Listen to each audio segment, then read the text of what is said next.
Hey everybody! So in this video, we're going to be writing transformations of quadratic functions. So in our first problem, it says, let the graph of g be a vertical stretch by a factor of 3 and a reflection in the x-axis, followed by a translation down 5 units of the graph of f of x equals x squared. We're going to write the rule for g and identify the vertex. So I have this chart over here that I've used before, and just as a little reminder, this right here is our vertex form, a little modification, and our vertex happens to be the H and the K. All right? All right, so what I want to do is I want to go back through the question and underline our different transformations. So as we're reading, the first thing that we come to is a vertical stretch by a factor of 3, right? And then we have a reflection in the line or across the x-axis, right? Then we have this word followed by.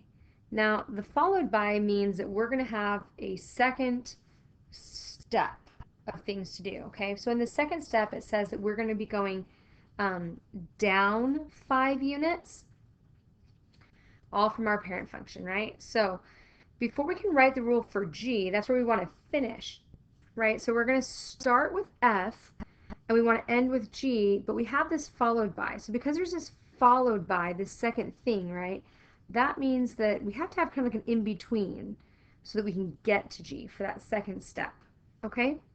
So what we're going to do is we're going to start with our parent function. So we're going to say, hey, this h of x, this in-between thing that we want to get to, we're going to have to do some modifications on the parent function. And those modifications are this vertical stretch by a factor of 3. So if we look at our chart, the vertical stretch by a factor of 3 down here shows us that our number is going to come out here on the outside, right?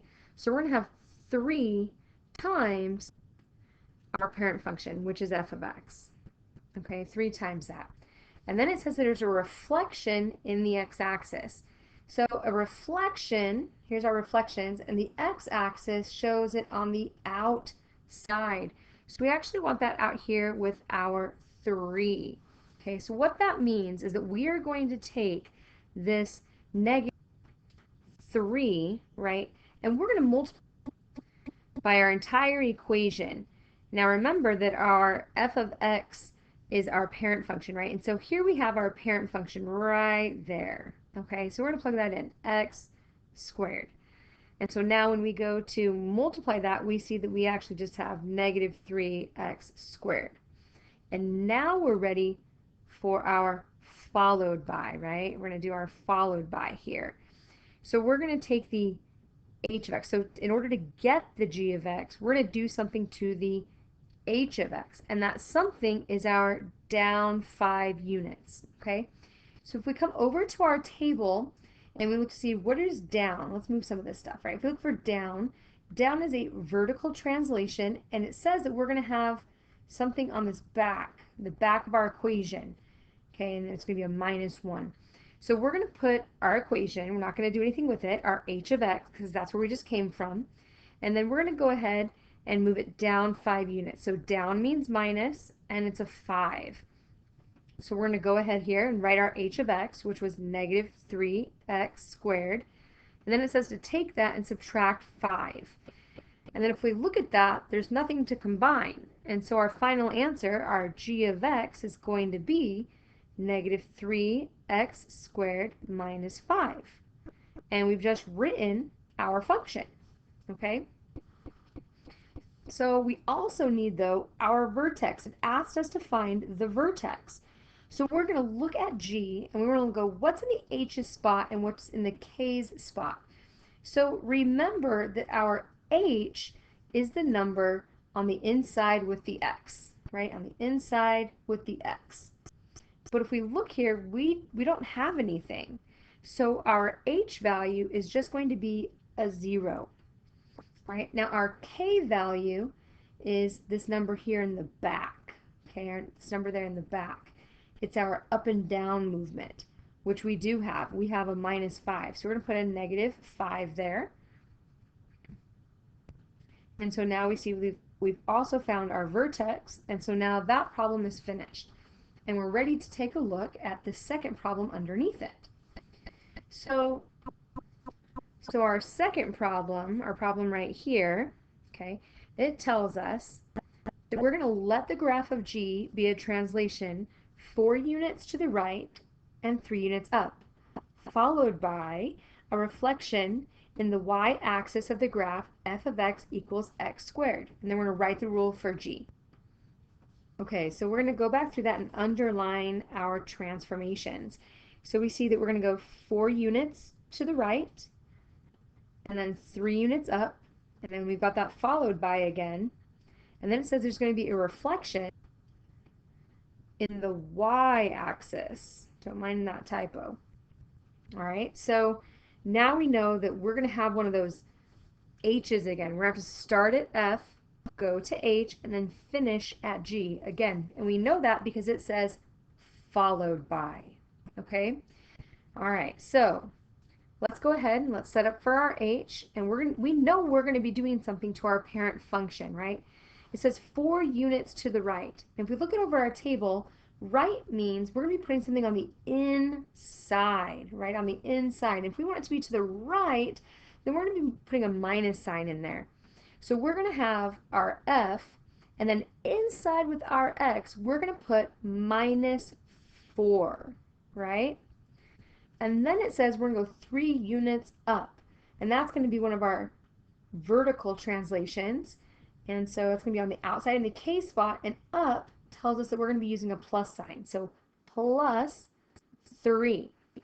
Okay, so when we go to do this, we're going to be plugging in this x minus 4, into our x of our parent function, right? So here we're going to have f, or h of x rather, equals, now remember that f of x is our parent function, that x squared, right? So here's the x's spot, squared, right? And so we're going to plug in our x minus 4 into the x's spot, okay? And then it says to put our +3 back there. And now if we look at it, we don't have anything to combine. And so we're ready for our followed by step. And our followed by step helps us get our g of x, right?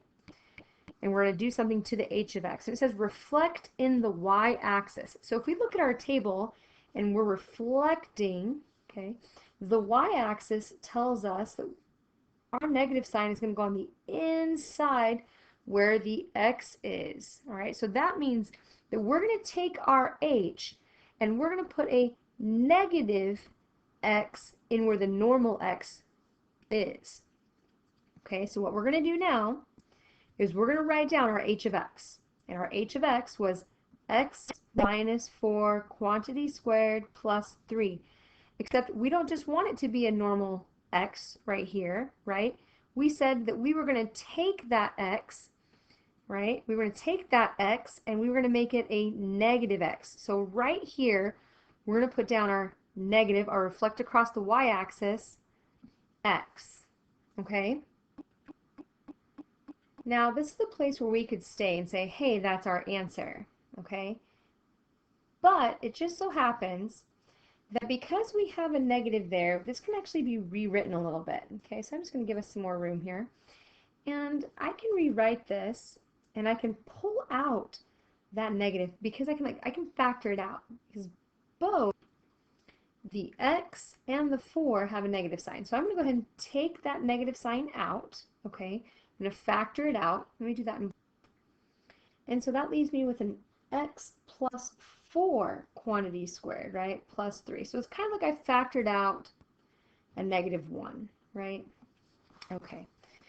So, and so here I'm going to see 2 pieces that I can distribute my square into. And so that's actually going to give me a -1 squared is a +1. And then an x plus 4 quantity squared is still just going to be an x plus 4 quantity squared plus 3. And we don't usually write that 1, and so I'm left with g of x equals x plus 4 quantity squared plus 3, which is a little tricky because we're like, hey, where did that reflection go? And so we can check this and go, are you sure that's right? Like, how do I know that those are the same thing? So let's shoot over to Desmos really quick. So if I come over here to Desmos, you'll see that I already have my parent function graph. That's the blue one. And I already have our g of x with the negative x graphed. Okay, so if I want to go, what about that new graph that we just graphed? Like, is that going to work? I can plug that in as well. And so that new one we got was an x plus 4 quantity squared plus 3. And now look at that. That purple graph, that new one, is sitting right on top of our green graph, which means that those two functions right here, that these are equivalent, that they mean the same thing. Okay, this bottom one, this purple one right here, we consider this to be more simplified. And so generally, this is how most equations would be left.